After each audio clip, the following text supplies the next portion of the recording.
Olá, pessoal. Então, nós vamos dar continuidade aqui agora na segunda aula, falando a respeito da tecnologia da informação. A gente vai comentar a respeito desses três tópicos: recursos de software, recursos de armazenamento e gestão dos recursos de TI, para a gente poder finalizar essa parte aqui. Então, lembra-se que na última aula a gente terminou falando a respeito dos recursos de hardware, que eram a parte física do computador. Agora a gente vai falar justamente da parte de software, que é a parte lógica. Quando a gente fornece hardware, o que a gente está fornecendo são as ferramentas para a gente poder tanto se comunicar com o usuário e também para realizar o processamento de algumas atividades. Só que esse hardware ele é apenas o poder, é apenas a possibilidade da gente poder fazer a utilização. Quem determina o que esse hardware vai fazer, ou seja, quem comanda é o software, que é a parte lógica. Se vocês forem imaginar, o software seria como se fosse o cérebro da nossa máquina. Nele é a parte do software que determina quais são os seus programas que vão ser executados, como eles vão ser executados, quais operações matemáticas, abrir uma tela, tudo isso são definidos dentro do software. Então, o software é a parte lógica, ou seja, aplicativos, arquivos, sistemas instalados para seu funcionamento. É a parte racional que se fornece a utilidade para adquirir um computador. Um dos principais softwares que a gente vai estar comentando durante a nossa disciplina são justamente os sistemas de informação, que são as partes mais importantes aí para vocês que são administradores de entender a tecnologia da informação, é que justamente os sistemas de informação são softwares que têm como característica principal atenderem uma determinada demanda de uma empresa. Então, eles podem ser caracterizados de acordo com as suas funcionalidades. Aqui, alguns softwares que são importantes. A gente tem o sistema operacional, que é aquele que inicia o computador, é aquele que mostra o gerenciamento da tela para a gente, né? Os principais hoje, o Windows, o Linux, que há algumas distribuições, como o Debian, o Ubuntu, o macOS. Além disso, nós temos também outros tipos de softwares, por exemplo, aqueles pacotes Office, né, que é o editor de textos, também a gente utiliza bastante, o Word, planilhas eletrônicas, o Excel, apresentação de slides, o PowerPoint. Outros que podem ser utilizados também, softwares para edição gráfica, Photoshop, CorelDRAW, etc. Navegadores que a gente utiliza para acessar a internet, Chrome, Mozilla Firefox, mensageiros instantâneos, o Skype, o Discord, o WhatsApp são considerados mensageiros instantâneos também. E além de tudo, a gente tem os sistemas especialistas que são direcionados para a parte de empresarial, sistemas de informação. Então, essa caracterização aqui dos sistemas de informação está dentro dessa parte de sistemas especialistas. Eles também utilizam o sistema de gerenciamento de banco de dados para armazenamento de informações. Então, quando a gente fala lá no segundo tópico a respeito da gestão da informação, a gente está trabalhando justamente com o conjunto entre o software de sistemas de informação e o gerenciamento de banco de dados para guardar essas informações. E softwares são diversos, se a gente for pensar, o próprio leitor de PDF que eu estou utilizando, gravação da tela, aplicativos de celular, quando a gente tem um aplicativo específico na rede social, Facebook, um Instagram, a gente tem software para vocês consultarem a nota lá, o aplicativo do virtual. Então, tudo isso são softwares que são disponibilizados para que a gente utilize, para que a gente dê realmente fundamento na aquisição de um hardware, na aquisição de uma máquina. Alguns softwares eles vão ter um caráter mais lúdico, né, que você utiliza para poder se divertir. Outros softwares vão ter caráter empresarial, que você vai utilizar para trabalhar, e também principalmente os softwares, os sistemas de informação vão ter um caráter muito voltado para a utilização dentro de ambientes empresariais. Então, quando você está lá criando seu negócio, etc., os sistemas de informação pode ser um grande auxílio para que você consiga administrar melhor aquela sua empresa. É, além disso, os aplicativos eles trabalham dentro do computador sempre nesse formato de arquivos e pastas. Os arquivos são justamente os conteúdos que são criados e salvos na nossa máquina, né? E as pastas são utilizadas para organizar esses conteúdos, para facilitar o nosso acesso e definir também uma ordem.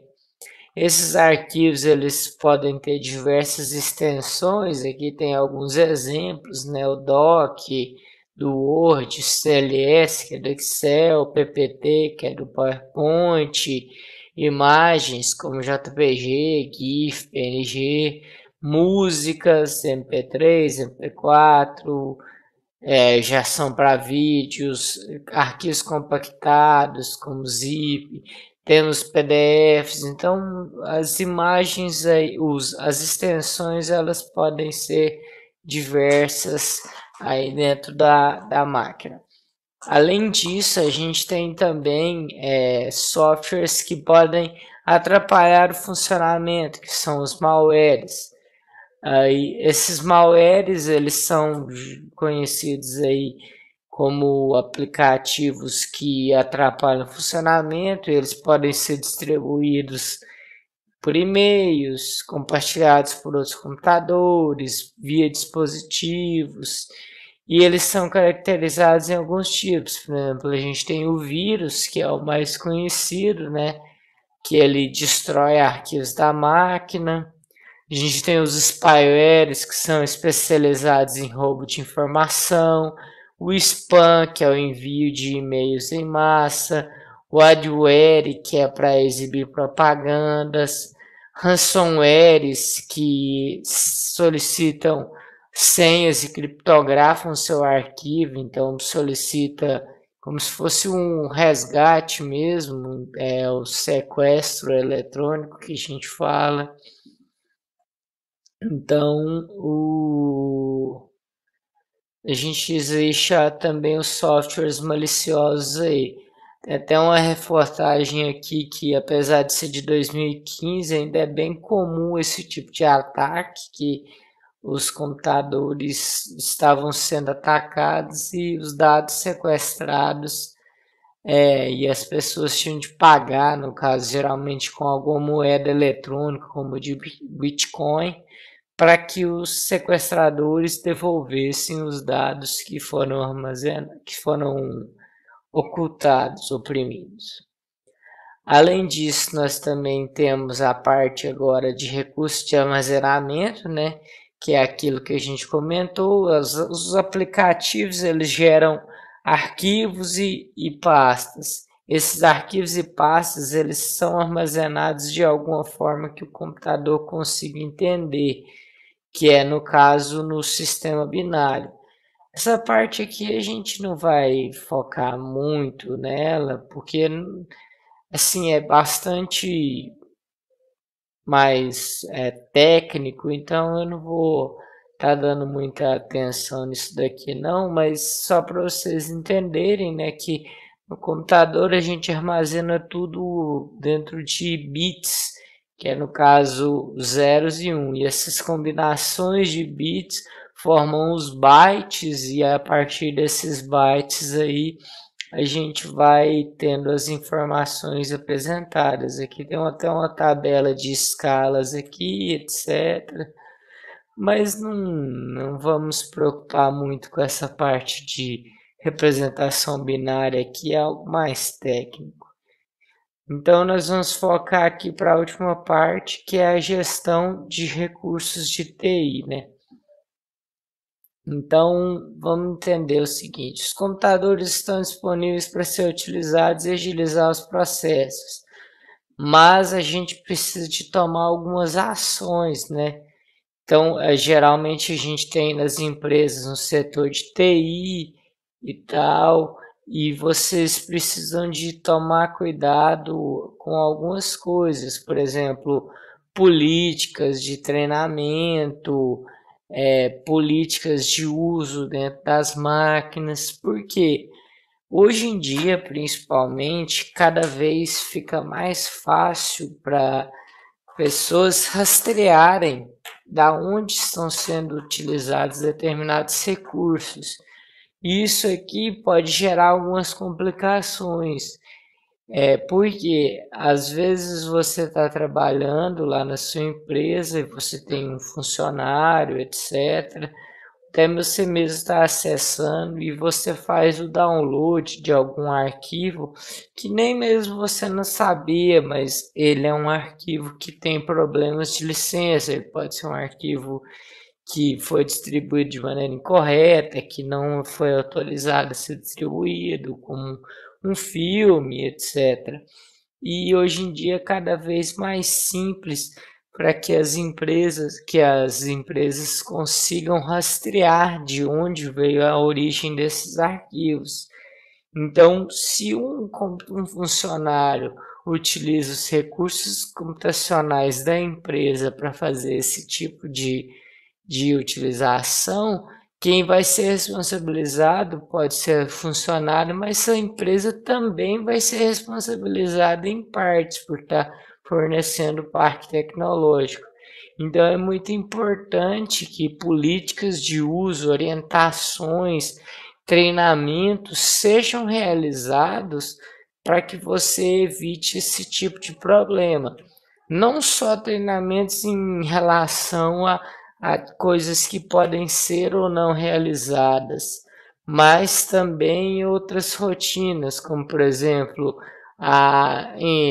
capacitar os funcionários na utilização dos sistemas, capacitar eles a conseguirem executar de maneira precisa os sistemas de informação que forem contratados, seguir políticas de segurança, armazenar suas senhas, trocar as senhas regularmente e evitar acessar sites que possam comprometer a segurança da rede, evitar instalar aplicativos que você não tenha a segurança, talvez até mesmo restringir com o setor de TI. Tudo isso são ações que podem livrar isso de dores de cabeça judiciais para as empresas. Às vezes a gente pensa que isso é coisa inútil e tal, mas é bem complicado porque cada vez mais as regras em questão de segurança da informação e etc., vão se intensificando. E se a gente não tomar um certo cuidado, nós podemos ter problemas aí com questões de direitos autorais e etc. Além disso, empresas também têm de prezar pelos seus dados dos seus clientes.